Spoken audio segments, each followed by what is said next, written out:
అందరికీ వందనాలు అమ్మా. నేను కరీంనగర్ డిస్ట్రిక్ట్ నుండి వచ్చిన బ్రదర్ అమ్మా. అయితే నేను 2018లో ఇక్కడికి రావడం జరిగింది. అప్పుడు ఫస్ట్ పాప చనిపోయింది. అయితే చనిపోవడం వల్ల ఆ డిప్రెషన్ నుండి నేను కోలుకోలేక ఇక్కడికి వచ్చిన తర్వాత పూర్తిగా డిప్రెషన్ నుండి నేను విడుదల పొందుకున్న తర్వాత ఇక అదే విధంగా కంటిన్యూగా వచ్చిన 2019 వరకు దేవుడు తన కృపను బట్టి నాకు 2019లో బాబునిచ్చిండు. మళ్ళీ తర్వాత మళ్ళీ 1.5 year కి పాపను కూడా ఇచ్చిండు దేవుడు. పాప కూడా చాలా పుట్టినప్పుడు వీక్ గా ఉన్నది, మళ్ళీ కొంచెం బాగా సిక్ గా ఉండే అన్నట్టు. అయితే డాక్టర్స్ ఈమెకు చాలా ట్రీట్మెంట్ అవసరం అన్నప్పుడు కూడా దేవుని కృపను బట్టి పాపను కూడా దేవుడు స్వస్థపరిచిండు. అందుకు దేవునికి స్తోత్రాలు.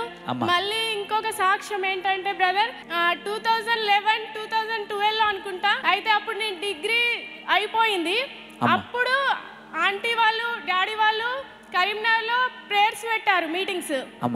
అప్పుడు పెట్టినప్పుడు నేను వీళ్ళ గురించి వ్యతిరేకంగా అనుకున్నా అన్నట్టు. నేను అప్పుడు తెలియదు, నాకు వాక్యం సరిగా తెలియక వీళ్ళ గురించి వ్యతిరేకంగా అనుకొని అసలు వీళ్ళేంటి ఇట్లా ఉన్నారు అన్నట్టు ఉద్దేశం కలిగింది నాకు.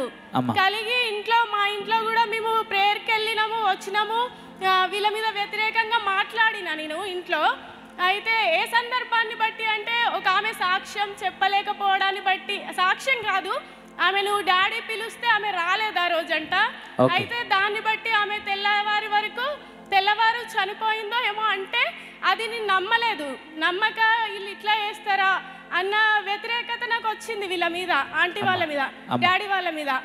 అయితే అప్పటి నుండి నాకు వీళ్ళ మీద ఎప్పుడైతే వ్యతిరేకత వచ్చిందో అప్పటి నుండి నా మనసులో లేకుండేది. వీళ్ళకి ఎప్పుడు కలిసి అసలు సారీ చెప్పాలి, నేను ఎందుకు ఇట్లా అనుకున్నా, నా హృదయంలో నా నోటితో ఎందుకు ఇట్లా అనుకునేదాన్ని. అట్లా నేను చాలా అంటే ఒక వారం రోజులు కూడా పట్టలేదు, నా మనసు అసలు ఇట్లా అయిపోయేది. అసలు ఏంటి నాకు ఏం మనసు పట్టేది కాదు. వీళ్ళకి సారీ చెప్పాలి, నేను క్షమాపణ చెప్పాలి డాడీకి మమ్మీకి అన్న తలంపే ఎప్పుడూ వచ్చేది. అసలు అట్లా అంతా జరిగింది. నేను మళ్ళీ ఏమంటారు ప్రేయర్ వారియర్స్కి కూడా ఫోన్ చేసి ఇక్కడ చెప్పిన, నేను ఇట్లా తప్పు చేసిన, ఇట్లా అనుకున్న వ్యతిరేకంగా అని కూడా చెప్పిన. కానీ ఆంటీతో మాట్లాడలేకపోయినా అప్పుడు. అయితే నేను అనుకున్నప్పుడు వీళ్ళని ఎప్పుడు కలవద్దు అనుకున్నా, కానీ దేవుడు నన్ను ఇక్కడికే తెచ్చాడు. గట్టిగా చెప్పలు కొడదామండి ఒకసారి. అంటే తను ఎక్కడికైతే రావద్దనుకుందో దేవుడు అక్కడికి నడిపించి అక్కడే కార్యం జరిగించాడు ఆ సహోదరు జీవితంలో. దేవునికి మహిమ కలుగును గాకమ్మా.